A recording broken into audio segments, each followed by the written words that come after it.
মা ফাতেমা বিনতে আসাদ যেমন দোয়া করতে আরম্ভ করেছেন, দোয়া করতে করতে চোখের পানি আপনার ঝরাতে আরম্ভ করেছেন। চোখ দিয়ে ঝরে ঝরে পানি পড়ে যায়, চক্ষু বন্ধ করে কান্না করেছেন, আল্লাহ তুমি আমার ইজ্জতের মালিক, তুমি আমার জিল্লতের মালিক রব, আজকে তুমি আমার ইজ্জত রক্ষা করতে পারবে। রবের কাছে যখন কান্না করতে আরম্ভ করেছেন, এই দেখেন বাবা জীবন ভাই একটু মনোযোগ দিয়ে শুনুন। আল্লাহ আল্লাহ চক্ষু খোলার পর দোয়ার পরে দেখছেন আমি যে কাবা থেকে দূরে বসেছিলাম একদম কাবার দেওয়ালের কাছে হয়ে গেছি, গেটের কাছে হয়ে গেছে। ফাতেমা বিনতে আসাদ আরো কান্না করতে আরম্ভ করেছেন, ওগো আমার রব, ওগো আমার পরওয়ারদিগারে আলাম, আমি তো দোয়া করলাম ইজ্জত রক্ষার জন্য, কিন্তু রব আমি এমন একটি জায়গায় আসলাম যে জায়গায় ভিড় বেশি, মানুষের জমাগম বেশি, আজকে কান্না করতেছেন। এমন সময় যেন আওয়াজ চলে আসতে আরম্ভ হয়ে গেল, ফাতেমা বিনতে আসাদ তোমার জন্য আমার কাবা বাইতুল্লাহ, এই কাবার গেট খুলে যাচ্ছে, দুয়ার খুলে যাচ্ছে। ওগো ফাতেমা বিনতে আসাদ তুমি কাবা ঘরের ভিতরে প্রবেশ করে নাও। আওয়াজ শুনতে পেলেন, আওয়াজ শোনার পর বাবা জীবন ভাইয়ের আমার মা বোনের আগো দেখতেছেন সত্যি সত্যি কাবার দুয়ার খুলে গেল। যেমন দুয়ার খুলে গেল, গেট খুলে গেল, ফাতেমা বিনতে আসাদ একাই প্রবেশ করলেন, দুয়ার বন্ধ হয়ে গেল। কে যেন খুললো, কে যেন বন্ধ করলেন বুঝতে পারলেন না। ভিতরে আজকে প্রসাবের ব্যথায় রয়েছেন বেরাদার, বাচ্চা পৃথিবীর জগতে আসবে, পৃথিবীর দুনিয়াতে আসবে। মা আজকে সুবহানাল্লাহ বাচ্চা কোলে করে নিয়ে বসে রয়েছেন, বাচ্চা কোলে নিয়ে বসে রয়েছেন, প্রসাব হয়ে গেছে। ওই দিকে আপনার কি করেছেন আবু তালেব তলাশ করতে করতে, খোঁজ করতে করতে আজকে কাজ জায়গা পেল। আর জায়গা পাওয়ার পর নিজ বিবিকে যখন খুঁজতে আসলেন বেড়াদার, বিবি আর পাওয়া যায় না। বিবি কোথায় গেল, বিবি কোথায় গেল? এদিকে খুঁজে ওদিকে খুঁজে পাই না। আর মনটা একটু খারাপ হচ্ছে যে বসে দিয়ে গেলাম, গেল তো গেল কোথায়? এরকম হবে না, হবে না বাপ। আপনি গেছেন কোথায়? বহরমপুর। কোথায় গেলেন? নিজের বিবিকে নিয়ে বহরমপুর গেলেন ডাক্তার দেখাতে, প্রসাব হবে, বাচ্চা পেটে আছে, ডাক্তার দেখাতে গেলেন। সব কিছু দেখা মানে হলো, এবার চেকের জন্য কিছু কাগজপত্র করতে দিয়েছেন আপনাকে, চেক আপের জন্য। আপনার অন্য জায়গা যাবেন তো বিবিকে বলছেন বিবি এই জায়গায় বস, আমি একটু আসি, আমার কাজটা সমাপ্ত করে আসি। এবার বিবিকে যে জায়গায় বসে দিয়ে গেলেন, ভিড় ভাড়ের মধ্যে আজকে বসে থাকার দরকার ছিল, কিন্তু আজকে ঘুরে এসে কাজ কর্ম করে সমাপ্ত করে যদি বিবিকে ওই জায়গায় না পাই, মন খারাপ হবে না? হবে না? কি হবে না? হবে না? খারাপ হবে। আর কিছু রাগেল স্বামী আছে বাপ, বদমেজাজি স্বামী আছে, যদি আপনার না পায় তো যখনই পাবে তখনই মার আরম্ভ করবে। এরকম আছে না নাই? বহরমপুরে অনেক মানুষকে দেখা যায় একদম মারতে আরম্ভ করে, একদম মারছে কেন, এখানে বসে রেখে গেলাম, আমি কখন থেকে তলাশ করছে জানেন? লোকজন মানে না, মান ইজ্জত বোঝে বোঝে না, যেখানে পেলে সেখানে মেরে দিল। এরকম লোক আছে না নয়? তবে বাপ সব জায়গায় ওইরকম মানুষ পাওয়া যায় না, কিছু বদমেজাজি মানুষ আছে। আবু তালেব খোঁজ করে করে পেলেন না, পাচ্ছেন না, মনটা খারাপ যে এখানে বসে দিয়ে গেলাম আর আমার জায়গা খোঁজ করে আসলাম, পাওয়ার দরকার ছিল, আমি খুব তাড়াতাড়ি নিয়ে যাবো, তো গেল কোথায়? খোঁজ করছেন, খোঁজ করছেন। ইতিমধ্যে আমার দয়ার নবী, রহমতের নবী, মায়ার নবী হাজির। জোরে বলুন সুবহানাল্লাহ। তখন নবী আমার কালেমা প্রচার করেন নাই, এই কালিমা প্রচার করেন নাই। আল্লাহু আকবার। আল্লাহর নবী হাবিবুল্লাহ সাল্লাল্লাহু আলাইহি সাল্লাম এখনো কালিমা প্রচার করেন নাই। নবী আমার কাবার পাশে রয়েছেন। আজকে দেখছেন তার চাচা কিছু তলাশ করতেছেন, খোঁজ করতেছেন। চাচা গো কি খোঁজ করছেন, কাকে খুঁজছেন? বলে বাবা তোমার চাচি মাকে খুঁজে পাচ্ছি না, এই জায়গায় বসে দিয়ে গেলাম, আর আসার পর আর পাই না।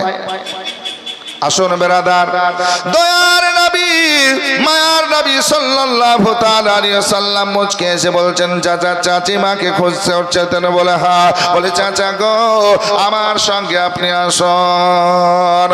এই দেখেন সঙ্গে সঙ্গে নিয়ে যেতে আরম্ভ করলেন। এক কদম দুই কদম করে নিয়ে যাওয়ার পরে একদম কাবা বাইতুল্লাহর গেটের কাছে হাজির হয়েছে, কাবার কাছে হাজির। যেমন কাবার গেটের দোয়া দরবারের কাছে হাজির হয়েছেন বেরাদার। চাচা বলছে বাবা মুহাম্মদ সাল্লাল্লাহু তাআলা আলাইহি সাল্লাম, তুমি আমাকে এই জায়গায় আনলে কেন একবার বলো?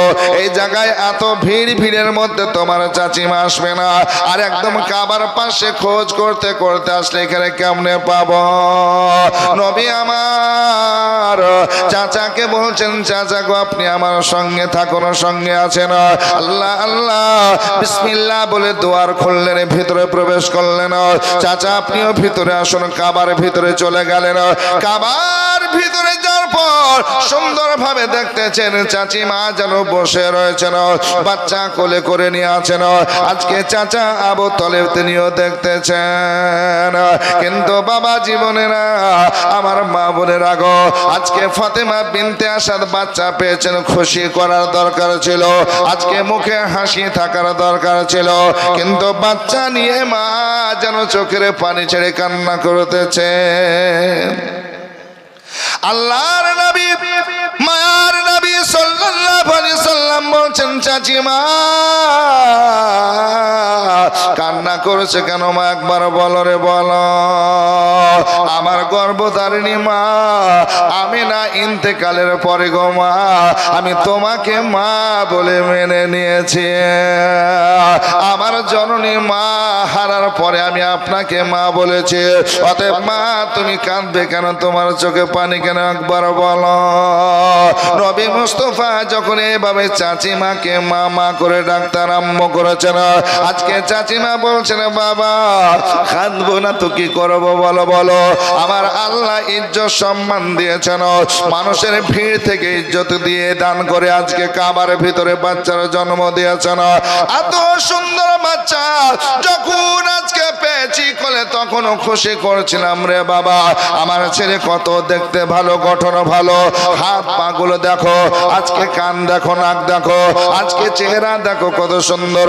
কিন্তু বাবা রে দেখতে দেখতে আমি মা দেখে দেখে দেখে শেষ পর্যন্ত যখন চোখের কাছে আসলাম, আমি মা আমাকে কেন আমার বাচ্চা দেখে না? আজকে কাবা বাইতুল্লাহ কেন দেখে না? চক্ষু বন্ধ করে আছে, কাবা দেখেন, আমি মা আমাকে দেখে না। এ বাবা আল্লাহর নবী বলেছেন পৃথিবীতে তিনটা জিনিস আছে দেখলে নেকি হয়। জোরে বলুন সুবহানাল্লাহ। কয়টা জিনিস বললাম? কটা জিনিস? জীবনের মাধ্যমে এই জ্ঞানগুলো নিয়ে যান, শিক্ষা করবেন বেরাদার, আর শিখে যাবেন আর আমল করবেন। আল্লাহ পাক সুবহানাহু ওয়া তাআলা আপনাকে কামিয়াবি দান করবেন, নেকি দান করবেন, সব দান করবেন। নবী আমার বলেছেন পৃথিবীতে তিনটা বস্তু আছে দেখলেই নেকি হবে। শর্ত হলো ঈমান থাকতে হবে, মহব্বত থাকতে হবে। জোরে বলুন সুবহানাল্লাহ। কি থাকতে হবে? ঈমান থাকতে হবে, আল্লাহ আল্লাহ, আর মহব্বত থাকতে হবে। এই তিন বস্তুকে দেখলে নাকি নবী প্রথম নাম্বার বললেন কোরআন শরীফ। জোরে বলুন সুবহানাল্লাহ। কি? কোরআন শরীফ। কেউ কোরআন মাজিদ বলেন, কেউ আল্লাহর কালাম বলেন। এই কোরআন শরীফ যতক্ষণ দেখতে থাকবেন, আল্লাহর কোরআন দেখার জন্য নবী বলছেন শোনো গো শোনো, তোমার আমল নামায় নেকি লেখা হবে, নেকি লেখা হবে। এই কোরআন তেলাওয়াত করলে নাকি, দেখলে নাকি, চুমু খেলে নাকি। দ্বিতীয় নাম্বার শোনো, আল্লাহর নবী হাবিবুল্লাহ সাল্লাল্লাহু আলাইহি সাল্লাম বলেন দ্বিতীয় হলো কাবা বাইতুল্লাহ, আল্লাহর ঘর, আল্লাহর ঘর যতক্ষণ দেখতে থাকবে নবী আমার বলছেন তোমার আমল নামায় নেকি লেখা হবে। শুধু এটাই শেষ নয়, দয়ার নবী মায়ার নবী বলছেন শোনো গো শোনো, এই কাবা বাইতুল্লাহ যখন প্রথম নজরে দেখবে, আল্লাহর ঘর দেখার পরে রবের কাছে দোয়া চাইবে, আমার আল্লাহ ওই দোয়া কবুল করে নেবে। তাহলে দুই নাম্বার কাবা ঘর। তৃতীয় নাম্বার নবী আমার বলছেন মা বাবার চেহারা। জোরে বলুন সুবহানাল্লাহ। কার চেহারা? মা বাবার চেহারা। নবী আমার বলছেন শোনো গো, মা বাবার চেহারা দেখলে নেকি নেকি নেকি নেকি। যতক্ষণ তুমি দেখবে তোমার আমল নামায় নেকি লেখা হবে। একজন সাহাবী দাঁড়িয়ে যাওয়ার পর বলছেন নবী গো কতটা নেকি একবার বলুন। নবী বলছেন একটা মাকবুল হজের নেকি। আজকে সাহাবী রাসূল ফের আপনার বলতেছেন ইয়া রাসূলুল্লাহ, দিন রাত 24 ঘন্টা এই মা বাপকে যদি বারবার আমরা দেখতে থাকি, একটা হজ হবে না বেশি হবে? নবী আমার বলছেন শোনো গো, যতবার দেখবে আমল নামায় ততটাই আমার আল্লাহ হজ লিখে দেবে। সুবহানাল্লাহ। মা বাপ কত সুন্দর জিনিস। তো মা বলছেন বাবারে আমি মা আমাকে দেখছে না আমার বাচ্চা, আল্লাহর ঘর কাবা এই বাইতুল্লাহকে দেখছে না। আমি চেষ্টা করলাম আমি চোখ খুলবো, আঙ্গুল দিয়ে চোখকে ফাড়ার ব্যবস্থা করলাম, তাও তাকিয়ে দেখে না। আমি কান্না করছি এই জন্য মনে হয় আমার ছেলে অন্ধ, আজকে দুনিয়া দেখবে না, কাবা দেখবে না, আল্লাহর ঘর দেখবে না, আমি মা আমাকেও দেখবে না। আল্লাহর নবী দয়ার নবী মায়ের নবী সাল্লাল্লাহু আলাইহি সাল্লাম বলছেন মা গো মা কাঁদিও না দাও রে দাও মা, আমাকে একটু ছোট্ট ভাইকে দাও, আমার আদরের ভাইকে দাও, একটু আদর করে সোহাগ করে। চাচিমার কাছ থেকে উঠিয়ে নিলেন, আজকে ভাইকে কোলে নিয়ে নিলেন বেরাদার। আমার আলী শেরে খোদা মুশকিলে কুশাকে কোলে নিয়ে দয়ার নবী রহমতের নবী সাল্লাল্লাহু আলাইহি সাল্লাম দেখলেন, সমস্ত শরীরটা দেখলেন বেরাদার। অঙ্গ অঙ্গ দেখার পর আমার মা নবী মুস্তাফা সাল্লাল্লাহু আলাইহি সাল্লাম সঙ্গে সঙ্গে কি করলেন, লবে দেখেন থুতু বের করলেন মুখ থেকে, আর থুতু বের করে আলী শেরে খোদার জবানে মুখে দিয়ে দিলেন। যেমন মুখে দিয়েছে আল্লাহু আকবার কাবীরা, আমার আলী শেরে খোদা চোখ খুলে নবীকে দেখতেছেন। জোরে বলুন সুবহানাল্লাহ। দয়ার নবী বলছেন মা তুমি বলতেছিলে আমার ছেলে অন্ধ হবে, দেখতে পাবে না, কাবা দেখবে না, মা দেখবে না, দুনিয়া দেখবে না। মা গো মা আমি কোলে নিয়ে দেখাইলাম আমি নবীকে দেখতেছে। মা গো কত সুন্দর তার চক্ষু, দেখো দেখো আমি নবীকে বারবার দেখতেছে। জোরে বলুন সুবহানাল্লাহ সুবহানাল্লাহ। আরে মদিনা মদিনা আশিক মুমিনের ঠিকানা। জোরে বলুন আর একটু মহব্বত বলুন সুবহানাল্লাহ। মদিনা মদিনা আশিক মুমিনের ঠিকানা। আরে দিদার চেয়ে কাঁদো তোমরা, দিদার চেয়ে কাঁদো তোমরা, হও না নবীর দিওয়ানা। মদিনা মদিনা আশিক মুমিনের ঠিকানা। বাবা জালালউদ্দিন সিউতি ৭৫ বার দেখল নবীজি। জোরে বলুন না সুবহানাল্লাহ। বাবা জালালউদ্দিন সিউতি ৭৫ বার দেখল নবীজি। আরে এতবার দেখিয়াও তাহা, এতবার দেখিয়াও তাহা, তৃপ্তি তাহার মিটে না। মদিনা মদিনা আশিক মুমিনের ঠিকানা। আরে দিদার চেয়ে কাঁদো তোমরা, দিদার চেয়ে কাঁদো তোমরা, হও না নবীর দিওয়ানা। মদিনা মদিনা আশিক মুমিনের ঠিকানা। জোরে বলুন না সুবহানাল্লাহ। আসুন বাজির আমার ভাইরা মা বোনের একটু মনোযোগ দিই। আল্লাহু আকবার। এই আলীর কাবা ঘরের ভিতরে জন্ম। আল্লাহু আকবার। নবী যখন লবে দেখেন থুথু মুখে দিয়ে দিয়েছেন, আল্লাহু আকবার, লালা মোবারক দিয়েছেন। হযরত আলী বলছেন সব চাইতে আমি আগে দেখব তিনি হবেন মুহাম্মাদুর রাসূলুল্লাহ। জোরে বলুন সুবহানাল্লাহ। যিনি কাবারও কাবা। জোরে বলুন।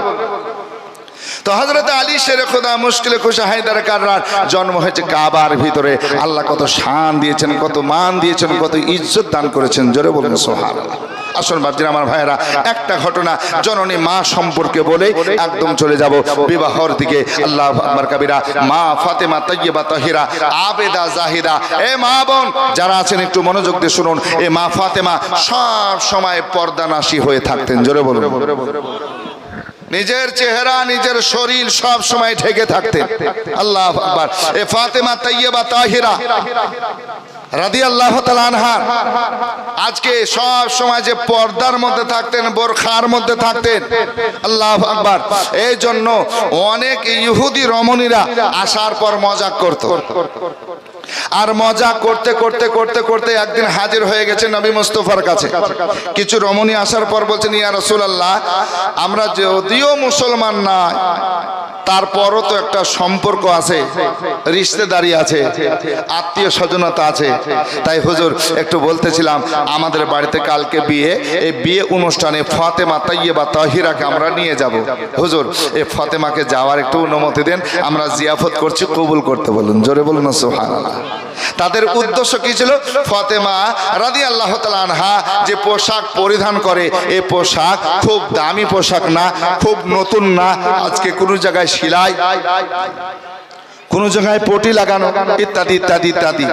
তাই আমরা এই দো জাহানের বাদশার বেটি মুস্তফার বেটিকে দাওয়াত করব, আর আমরা দামি দামি পোশাক পরে আমরা ধনী মানুষেরা বসবো। আর ফাতেমা ওই জায়গায় যাওয়ার পর যখন আমাদের দেখবে, তা আমাদেরকে দেখে তার মন খারাপ হবে। আসুন বেরাদা, এই যে মন খারাপের কথা বলেছেন, আজকে নবী মুস্তাফা সাল্লাল্লাহু আলাইহি ওয়াসাল্লাম মনের কথা কিন্তু বুঝে গেছেন। জোরে বলুন।